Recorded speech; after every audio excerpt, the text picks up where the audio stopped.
you said you have friends who of many types that you can talk to. Certainly that doesn't describe everyone. Um, so I have a two-part question. Number one, for the people that don't have friends on the other side, even if it's not politics, of some issue or any issue, even non-political, how do people start listening? Because that seems like the key thing for understanding is to be able to, right, not have a preconceived idea of what they're going to say and what you're going to say, but to actually listen. So how do people do that personally? And then number two, after that, can such listening actually happen on a large scale, on a nationwide scale? Well, or can it only happen with individuals? To answer the first question, I'll answer the second question first. What is a nation made up of? Individuals. So if one individual can do it and 350 million individuals can do it, then that's the nation. A nation is land, buildings, people. That's what a nation is. In the public sphere, though, can that happen? But if it starts at the individual level, yes. Right? So, yeah, because again, like, this is people that are arguing with each other. So if it starts with one person, then it can spread to other people. Every energy that you see, everything that you see out there is a magnet of sorts, right? So, and people, especially young people, take cues from what they see from other people, especially if there are incentives, like in politics, when one side gets more extreme, the other side gets more extreme.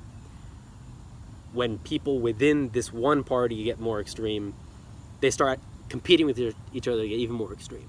You see, people take cues off each other. That's why it's important to have good role models that operate in ways that are conducive to progress of humanity, progress of listening. To listen, it's important to just be open-minded. And open-mindedness affects your whole life. It affects the people you interact with, the type of interactions you have, the situations you find yourself in down the line, and most importantly, your happiness. Because when somebody's stuck within their own thoughts and keeps playing them over and over and over, and there's no opening for them to break out of that, because they're not listening, they're only listening to themselves, they're not listening to outside, it's unhappy. It's unhappiness. And that unhappiness then turns into more internal isolation. And isolated people, I mean, the more isolated somebody gets, that's almost a sign of depression, when somebody is a complete loner. So, to answer your question, listening is a matter of listening. It's a matter of knowing what you know and being open that there could be something else that's out there, and going in with an open mind. You don't need to have your mind changed, but you can still listen.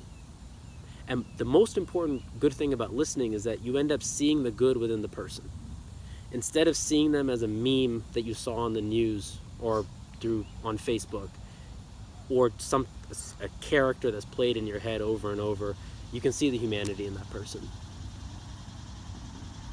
That right there plays a big role in reducing the toxicity of the disagreements.